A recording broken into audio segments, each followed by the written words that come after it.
Hello. I've been asked to say something about diet and mediumship. Well, the fact is that we have to try and be as good as we can be, and this is my sincere thought, in order to bring through the very best and the highest that we can for those to whom we are responsible for relaying messages from the spirit world. If we ourselves are full of base thoughts and actions, then because we know that like attracts like, we are going to attract to ourselves baser spirit, and therefore not give good information and uplifting information and comfort to those who are suffering.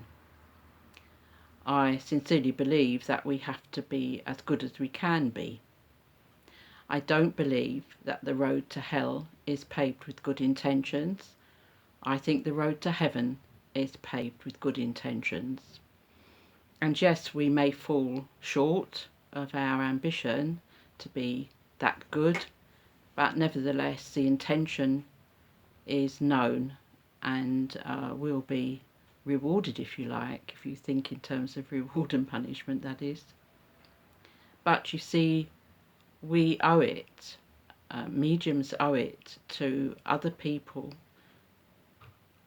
to try and attract the best possible information for them from the realms of light, and not from anything that is too near the earth plane and maybe buzzing around trying to make mischief. This, I suppose, is what you could say is where some of the horror stories about mediumship come from, and why some religious orthodoxies proscribe it, because they see it as a work of devils or demons. Don't forget that the word demon was actually a messenger. It didn't mean horrid when it was first spoken. But nevertheless, if people are going to not look after their bodily self and their physicalities, then perhaps their information and communication may not be as good as it should be for other people to whom they relay their communications. Yes, people smoke and drink. This is a fact of life. And yes, people overeat where they can.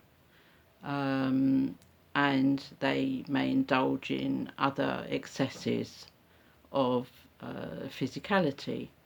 Nevertheless, as long as it's everything in moderation, as St. Augustine said so wisely a few hundred years ago, everything in moderation, nothing too much. And if you are going to just take from life that which is offered to you, and if it has some pleasures in it, then why not? But it's the excess that could prove difficult. So again, we're talking about developing mediumship, and what's the best way to ensure that mediumship, when we do develop it, is accessing the very best spirit information. And a video that I watched that a friend had sent to me, because he asked me if I would say something about diet and mediumship this evening. And I watched the video with increasing should I say, disbelief, because they were basically selling some mixtures that they said were cleansing, and by cleansing the body with their products, you were going to be much better in your mediumship, if you were a medium, and also it would help you to do all sorts of other things, including lose weight. Now, in the old days, when mediumship was in its infancy, there were fairgrounds and there were people who used to sell what we call snake oil, and a cure-all, and it really seemed to me that this was doing something similar, because really, if we eat a reasonable diet, those of us who have access to that, if we don't overindulge ourselves in food that we know is bad for us, and I won't at this point enter into the argument about whether people should eat flesh of other animals other than themselves, of course, whether that's acceptable in a spiritual way. Again, we all have free will and freedom of choice, and I can't get into that argument at the moment. Nevertheless, as long as one isn't over excessive, then I think that we should be all right in terms of mediumship, particularly when it comes to losing weight. I think that some people are supposed to be larger than other people. It wouldn't do if we were all the same, would it? And as long as people are healthy, that's the main thing. And I think for people to worry too much about their self-image, to the extent that they're willing to pay lots of money out for things to sort of make them slimmer, or that say that it will cleanse them. I always was told that plenty of water would help in the cleansing department. And I think that to James, who asked me to talk about diet and mediumship, I would just say to you, do not drink before you go on a platform or give a message to somebody. If you're going to link into spirit, your own guides and helpers should tell you not to take on board alcohol, or perhaps even sully one's lungs with anything other than fresh air.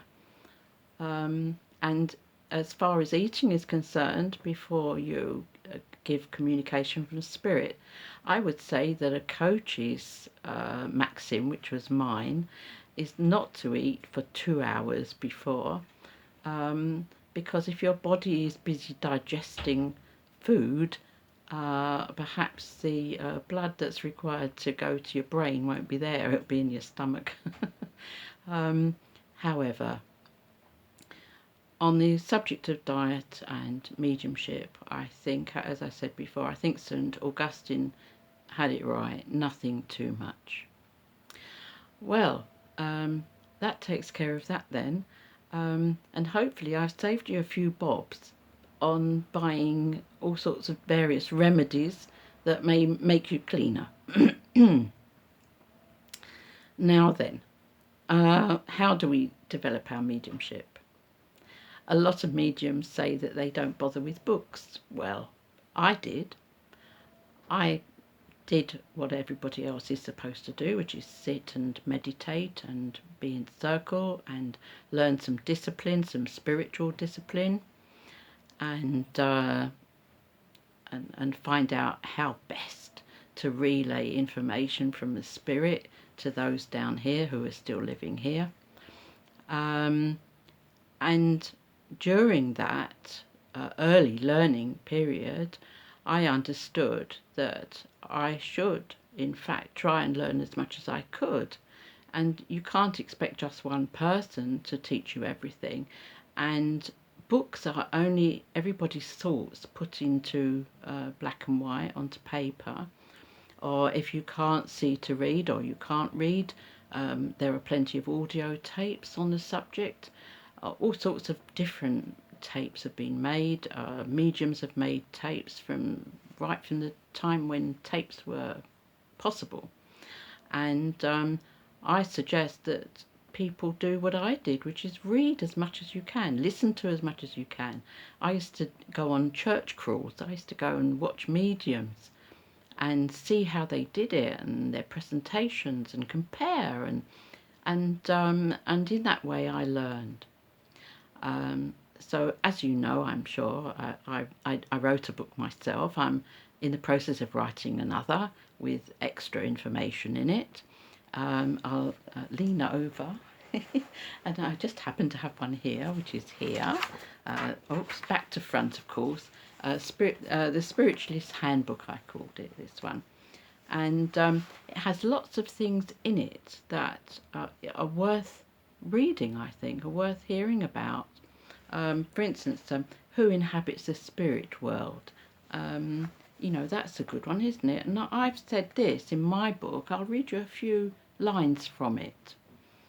For those who have led distinctly unspiritual lives on earth, oh, do you remember what we were saying? Unpleasant conditions beckon. It is considered generally in spiritualist terms that these people are left to the companionship of their own kind and to the reflection of their own evil actions and thoughts. And living on in such abhorrent conditions, constructed for themselves as they made their wicked way in their earth life, they may become revolted, and so their soul institutes a struggle to free them.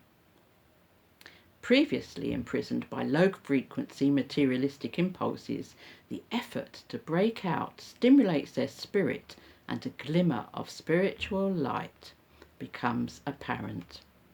Many adjustments have to be made and drastic changes undertaken, supervised by more highly evolved beings before any spiritual progress can be substantiated. For some, and we all have our own list, this process of progress will take an eternity. Well, of course, we're talking about people who have been very, very, very wicked and awful to other human beings in their lifetimes. But there you are, you see. How did we know that I was going to open it at that page?